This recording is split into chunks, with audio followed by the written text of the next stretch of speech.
Assalamualaikum warahmatullahi wabarakatuh. Selamat pagi anak-anak semuanya. Bagaimana kabar kalian?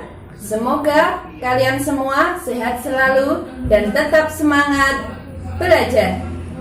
Baik, hari ini kalian akan belajar bersama Ustazah Miftah. Sebelum pembelajaran hari ini kita mulai, mari kita bersama-sama membaca basmalah terlebih dahulu. Bismillahirrahmanirrahim. Hari ini kita akan belajar tema 5, pahlawanku. Subtema 2, pahlawanku, kebanggaanku. Untuk muatan yang pertama yaitu bahasa Indonesia. Pada bahasa Indonesia kita akan belajar tentang menulis informasi dari teks pada tabel dan dari teks visual atau gambar. Informasi adalah sekumpulan data atau fakta tentang suatu hal. Kalian bisa membuka buku pulpena kalian halaman 97. Pada buku kalian, cara menuliskan informasi dari teks pada tabel yaitu kalian harus membaca terlebih dahulu bacaan yang disajikan. Membaca kemudian memahami informasi apa yang ingin kalian gali pada bacaan tersebut. Kemudian caranya, setelah kalian membaca teks tersebut, kalian bisa membuat tabel.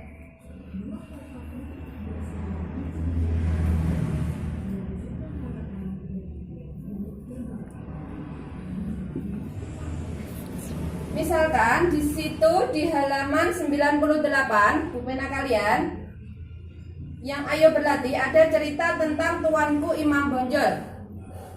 Di situ sudah ada tabelnya. Kalian bisa menuliskan apa yang ingin kalian ketahui tentang cerita dari Tuanku Imam Bonjol. Misalnya, Tuanku Imam Bonjol itu lahir di mana? Tahun berapa? Kemudian dia pemimpin yang bagaimana? Nanti bisa dimasukkan poin-poin penting pada tabel ini. Terus untuk selanjutnya, menulis informasi dari teks visual. Kalian bisa membuka buku pulpena kalian halaman 105. Kalau dari teks visual itu ada gambarnya. Jadi disajikan gambar di pulpena kalian halaman 106, disajikan ada gambar Pangeran Antasari berupa gambar saja. Kemudian kalian nanti mencari tahu Pangeran Antasari lahir di mana. Kemudian pada tahun 1862 Pangeran Antasari bersama pasukannya terjangkit wabah cacar saat mempersiapkan perang. Jadi disajikan, kalau dari teks visual disajikan berupa gambar. Kemudian kalian mencari tahu informasi yang terkait dengan gambar tersebut.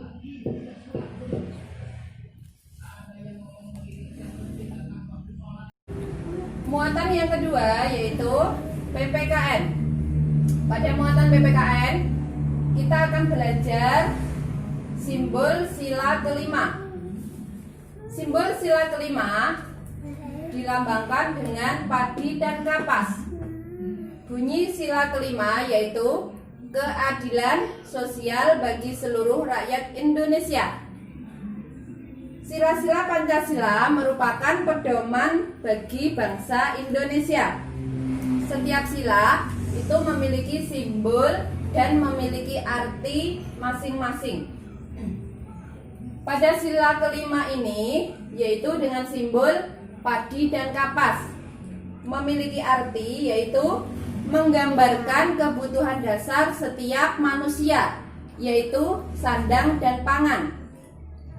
Jadi padi ini merupakan kebutuhan dasar bagi setiap manusia, yaitu kebutuhan pangan. Sedangkan kapas itu merupakan kebutuhan sandang, bahan dasar untuk pembuatan kain. sehingga menjadi baju. Pengamalan sila kelima yaitu antara lain adil terhadap semua teman. Jadi kita harus adil terhadap semua teman, tidak boleh memilih-milih. Yang kedua, menghormati dan menghargai orang lain tanpa membedakannya. Yang ketiga, mengutamakan kepentingan umum daripada kepentingan pribadi.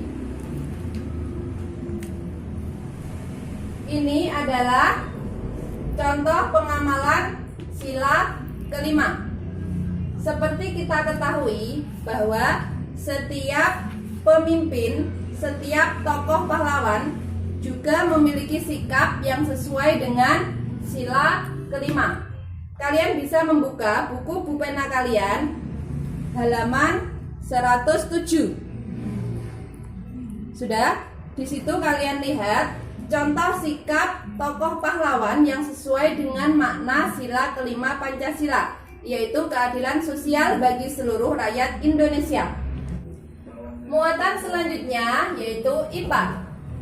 Di sini kita akan belajar tentang pemantulan cahaya. Yang pertama yaitu pemantulan cahaya teratur.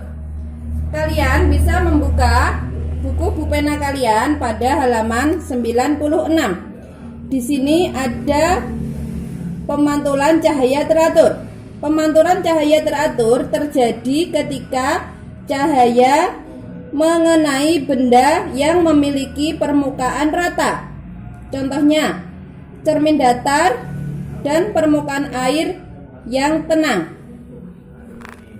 Selanjutnya, pemantulan cahaya tidak teratur. Pemantulan cahaya tidak teratur terjadi ketika cahaya mengenai benda yang memiliki permukaan tidak rata. Contohnya adalah permukaan jalan yang berbatu. Jadi pemantulan cahaya ada dua, yaitu pemantulan cahaya secara teratur dan pemantulan cahaya yang tidak teratur. Kemudian selanjutnya alat optik. Alat optik merupakan alat-alat yang memanfaatkan sifat cahaya. Yang pertama adalah lup atau kaca pembesar. Kalian bisa membuka buku pulpena kalian halaman 102 sampai 103. Di sini ada contoh lup atau kaca pembesar. Lup terbuat dari sebuah lensa cembung. Lup dapat membantu kita melihat benda-benda berukuran kecil, misalnya tulisan di buku. Akan tetapi perbesaran yang dilakukan lup terbatas. Selanjutnya adalah kacamata. Pasti kalian sudah mengetahui kacamata yang dipakai oleh beberapa orang. Lensa kacamata terbuat dari lensa cekung atau cembung. Salah satu sifat lensa adalah dapat membelokkan cahaya. Cahaya dari luar menembus lensa yang bening, lalu dibelokkan ke retina mata sehingga kita dapat melihat benda dengan lebih jelas. Untuk yang ketiga adalah mikroskop. Mikroskop adalah alat yang digunakan untuk melihat benda-benda kecil seperti bakteri dan jamur. Untuk melihat bakteri dan jamur, kita harus menggunakan alat yaitu mikroskop.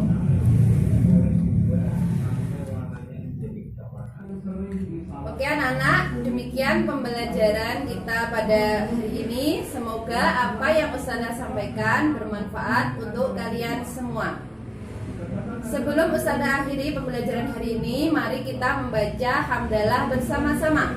Alhamdulillahirabbil alamin.